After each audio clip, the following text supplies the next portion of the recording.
It's a great joy for me to be with you this morning, to be invited to speak about that great mystery that you and I are the beloved sons and daughters of God.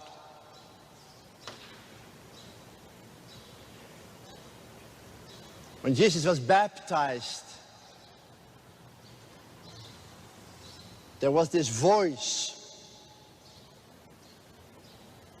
that spoke to him.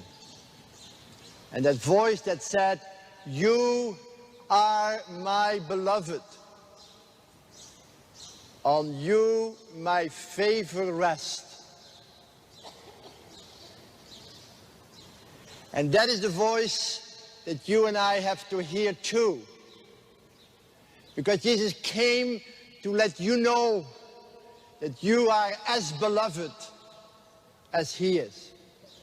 And therefore the great challenge is to listen to that voice that calls you who you truly are, that calls you the beloved. And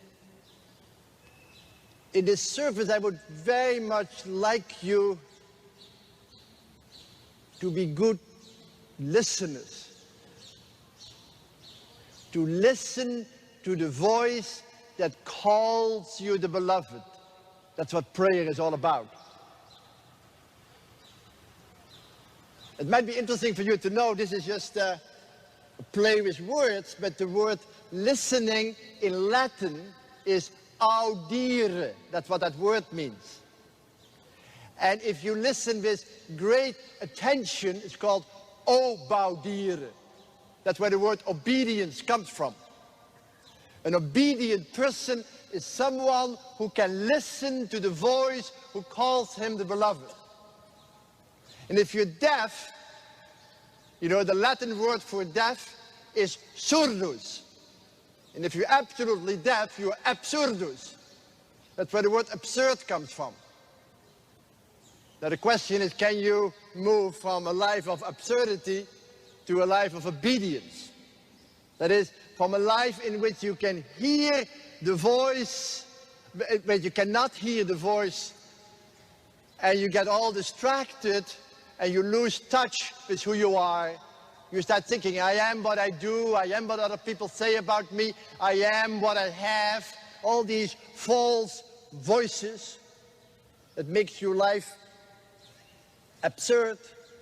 And can you gradually start listening to that gentle, soft, whispering voice that says, Mary, John, Francis, Peter, you are my favorite daughter. You are my favorite son. Believe it and live from that conviction, and your life will be different. It's a story about the mountain. It's about a mountain.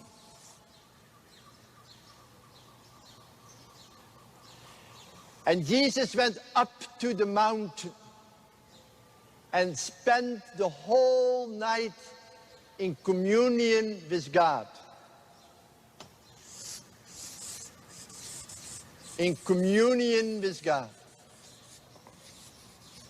Listening to the voice who calls him the beloved. And early in the morning he came down. And when he came down, he called his disciples and formed community. 12 apostles. He called them each by name. Peter and John and James and Andrew. You are my friends with whom I, the beloved, are forming community.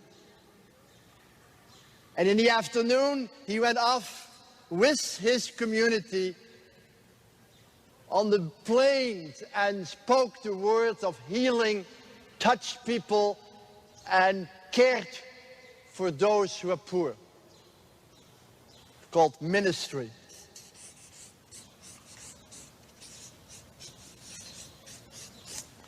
Communion, community, and ministry are the three disciplines to discover the voice that calls you the beloved. I tell you honestly, my life is usually very different. I want to do it by my own ministry. If it doesn't work, I call some people to help me out. And if that doesn't work, I start to pray. But Jesus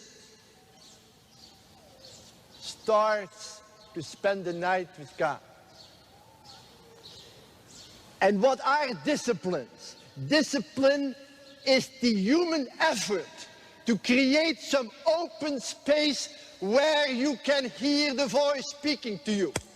And the world in which we live want to fill up every place, want you to be occupied, and if you're not occupied, you are preoccupied. That is, occupied before you're even there. That's what we call worrying. The great philosopher Spinoza said there is a horror vacui, a fear for emptiness in our life. We want to fill up everything. We want always to have something to do, something to go to, something to be busy with.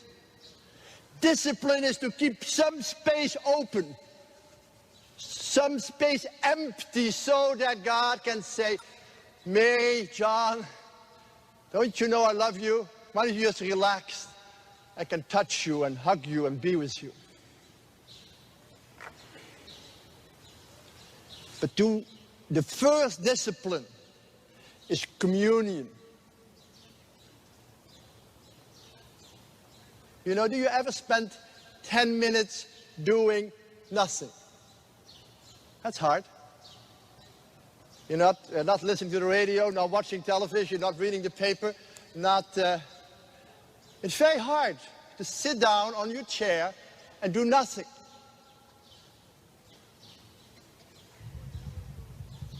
You know, before you know, you feel that your head is like a banana tree full of monkeys running around. I should do this, I should do that, I have to write a letter, I have to go here. I forgot that, I'm still angry at this person, I should have done that, I didn't do that. And before you know, your whole mind is, so you get busy again, so not to have to deal with all these inner monkeys. Jesus says, stay there. Because underneath all these wild voices, there is a gentle, soft voice that says, you are my beloved. Listen to that voice.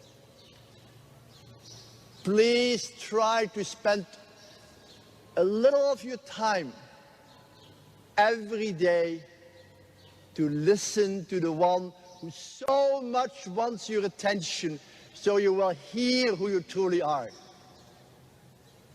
And you can do that just by sitting on your chair or outside, and maybe you can take the gospel of the day and read it and then look at it like a picture and be there so that it can enter into your heart. And as you drive to your work and you're in your busy office and you're working in the store or do whatever, that voice is there with you. You are the beloved. But you need to spend some time with God alone so he can tell you who you are.